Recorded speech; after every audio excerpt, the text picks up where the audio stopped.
My family, they all died before partition. I migrated and I ran away from home and came to Pakistan with whatever little money I could get from here and there. In March 52, I joined the Kanpur Flying Club, and there was a gentleman working in the flying club, and he said that I'll get your money out for you. And he said the last train is leaving. He said if you buy my ticket, then you can come and stay with me. I said okay. When we reached Monabau, for the first time in my life, I saw the Pakistan flag. I was sort of overtaken with emotion a little bit. So I broke the line, and I went across the no man's land. I hugged the man there, but that was against the law, I couldn't. So they couldn't catch me when I went, but then they came and they arrested me. They locked me up actually. I think I was there for 4 or 5 days. And in fact, the first night I spent here in, this Rex Cinema here in Sadar. It was a big roundabout. I just lay down there and I was so tired that I passed out. And the next day I noticed this bus. It says Karachi Flying Club. And it was going that way. Of course, I didn't catch it that day. The next day I waited for that bus early in the morning. Next day I took the bus and I reached the Karachi Flying Club. And I think I had just enough money to be able to pay 15 rupees an hour and complete the requirement for an A1 license. And then I could just join Orient Airways. There were very few pilots those days. And that was when I realized that in the flying club you had these Air Force pilots flying free. And so I started flying with them. I applied and I got selected. So consequently, unwittingly, I had joined the Air Force. Although I thought that I'm going to complete my flying hours and start flying Orient Airways. You see, first there were 3-4 airlines. There was Park Air, there was Orient Airways, there was Crescent Airways, and actually PIA had bought 3 aeroplanes, and it was with the civil aviation. Now, in 1955, they were all merged together, and it became a corporation, which was Pakistan International Airlines Corporation. When you buy an aeroplane, then the company that sells you the airplane, like the Boeing company or the Hawker Siddeley company or the McDonnell Douglas company, provides you free training. So most of our pilots, they had the experience. And the main thing is that we got going at a younger age compared to the other airlines because we grew up very fast. And immediately after partition, we had to have a first-class airline to connect the two wings. From PIA, my first flight as a captain was from Dhaka, Chittagong, Calcutta. In 1958, when martial law came, Air Commodore Noor Khan joined PIA. Now there was a competition those days that which airline is going to fly jets first, the Boeing 707. And India was naturally, they had placed their order before, they had the money and everything. And he did the smartest thing. He leased one 707 from Pan Am, which was their first 707 to fly. And so PIA became the first airline to fly jets. We flew the Boeing even before British Airways, even of course much before Air India and everybody. And then the fleet grew. The smartest thing that Noor Khan did was that he employed Umar Qureshi as our public relations manager. He was an outstanding public relations man. In fact, he was the one who brought this slogan, great people to fly with.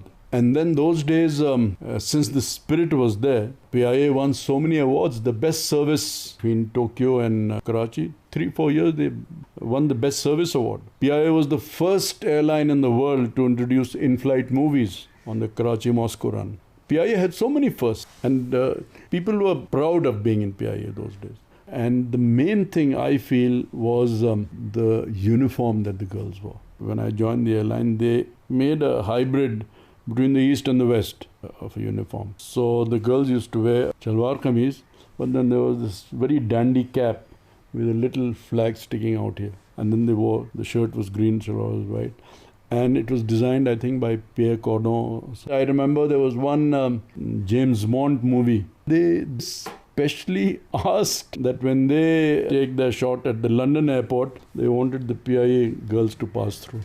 In the 65 war, the first thing that the Americans did was to cripple the F-86, the Air Force fighter pilot, by not providing certain parts. But then Turkey and Saudi Arabia and Iran, they helped us out. We used to take off. You couldn't follow any airway. So we took off from Karachi, heading south towards Colombo. But made sure that you were about between 100 and 200 miles away from the Indian coast. You were not only outside the range of their guns, but also because you were so high, their aeroplanes, the Hunters and the MiGs, that they could not attack you. I was once chased by 2 Hunter aircraft, and I managed to evade them by going into a storm over Calcutta. If you were very heavy, if you had too much ammunition and so forth, then you had to land at Colombo because there wasn't enough fuel. In 65, PIA was the transport command. Air Force didn't have any transport. So we were flying Boeing 707s for the Air Force. Then in the 71 war, again the Air Force doesn't have transport. They had these CV-130s and all. Yeah, it's like a sitting duck, it's a propeller aeroplane. So it was PIA who was flying for them. We carried the entire army from here to Dhaka, and then we brought wounded people and everything back. That was one time, and well, I would say all our aircraft, 10 or 11 of them, they were continuously flying in and out, Karachi to Dhaka, Dhaka to Karachi. Sometimes when we were very heavy, then we had to land at Colombo. So we carried the entire 3 or 4 divisions of army and all the ammunition, everything from here to Dhaka in a very short time. In 1971, when Pakistan broke up, then PIA was in dire straits, as they say. We lost all our traffic to East Pakistan. That was PIA's main earning. And PIA began to fall apart. And it was then that a gentleman by the name of Saigal, he became the chairman of PIA. He was a businessman, he understood money, and he bailed the airline out. So it was during his time that we gave a few of our aircraft to Malta, and we started running the Air Malta. And then he started the Emirates airline. 2 of our Airbuses were given, 2 of our pilots was sent there, and they started the airline. Then he took up all these charters. We were posted in Jeddah for 2-3 months. We were doing these charters for various countries. Then when Ziaul Haq came, he started interfering. The day Mr. Ziaul Haq banned the bar in PIA. A bar doesn't mean that all the Muslims should start drinking over there. It's nothing like that. You see, when an international first-class passenger flies with you, he wants to have a drink. But if he wants to have it, you have to provide him. And if you don't, then he won't travel PIA. It destroyed the international image of PIA. An airline is secular. Anybody can go. But when you enter PIA aircraft, the very first announcement is a dua in Arabic. What I mean is that when a European first-class passenger enters a PIA aircraft, he is immediately aware that this is an Islamic airline. I remember I was in charge of selecting pilots. The first 2 girls applied, they had licenses. And there was a lot of hue and cries that how can you select girls? I said, well, they've got licenses. They're fit to fly. They said, wo jo dupatta pehenenge ki nahi pehenenge? And I said, listen, then flying, there's no dupatta wapatta and all, you have to fly. And in that, they'll wear whatever everybody else wears. If they have a dupatta flying on, the pressurization, if it goes off and the dupatta will fly off and strangle somebody. I was, from August 1956 to March 1982. I was in PIA. Early days of PIAs were better than the later days of PIAs today. It was beautiful. There was absolutely no sectarianism, provincialism, nothing. There were people from every province, every language. We accepted small salaries and we accepted extra duty hours. And it was a national airline. It was a mini Pakistan.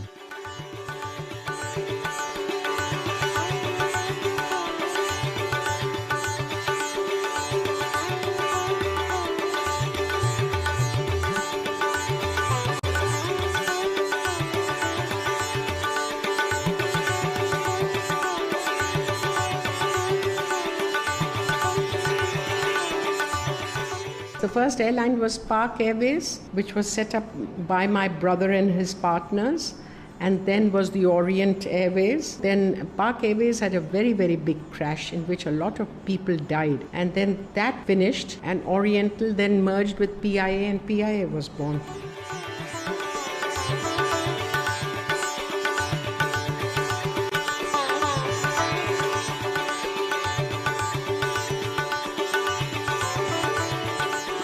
Pakistan international हमें जब पता चला, वो जो शाह फिरान की बीवी फरादीबा, इसकी माँ, she came to Pakistan, and that was 20 years of Apwa. It was a fashion show, और जिसमें हमने ये एरोस्टिस इन लोगों के जो यूनिफॉर्म थे वो उनको हमने मॉडल्स के तौर पे ये किया था। उस ज़माने में तो वी वर लाइक कि बस नेशनल एयरवेज है, हम नेशनल एयरवेज में ही जाएंगे। फ्लाइट बहुत अच्छी थी, it was on time, we were very happy with the airlines.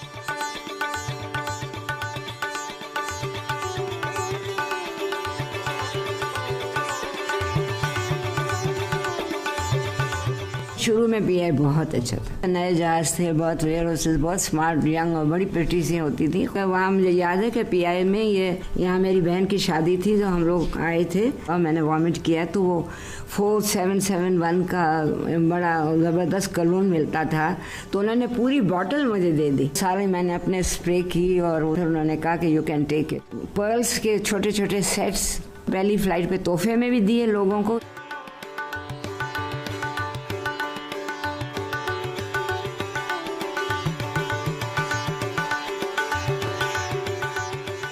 मैं मार्केटिंग में था पीआईए में। दुनिया की 5 एयरलाइंस के अंदर पीआईए का नाम हुआ करता था। लैंडिंग एंड टेक ऑफ की 95% टारगेट हमने अचीव किया था और हर साल 2-2 बोनस मिला करते थे और तनख्वाह मेरी जो 180 रुपये थी। सुकूत ढाका के बाद मुलाजमीन को सब पर्ची दे करके बाहर निकाल दिया गया था, उसमें से मैं भी था। पीआईए में ये तकरीबन बंद होने का करीब थी। उसके बाद फिर वो रफ़ीक साइकिल साहब आए, फिर ये पर्ल रूट खुला, बातिक रूट खुला, नैरोबी की फ़्लाइट, दुनिया भर के नेटवर्क को उन्होंने बिछा दिया। जितने लीज जहाज़ पे गए थे सबको वापस बुलाया और पीआईए का फिर ग्राफ जो है ऐसा शूटअप किया कि फिर अल्हम्दुलिल्लाह पीआईए की सर्विस करने में हमें जो फ़ख्र महसूस होता था, जिस महफिल में जहाँ भी जाते थे तो लोग अच्छा पीआईए में नौकरी, पीआईए।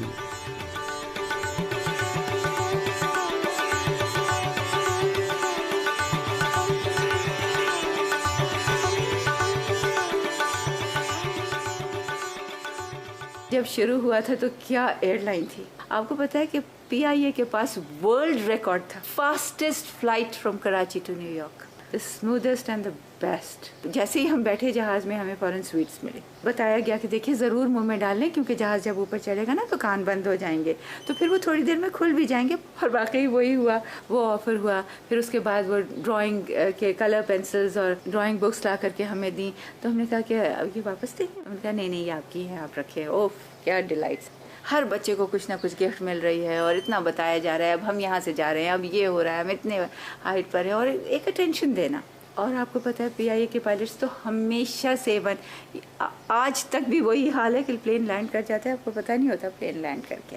पीआईए तो हमारी आंखों का तारा था।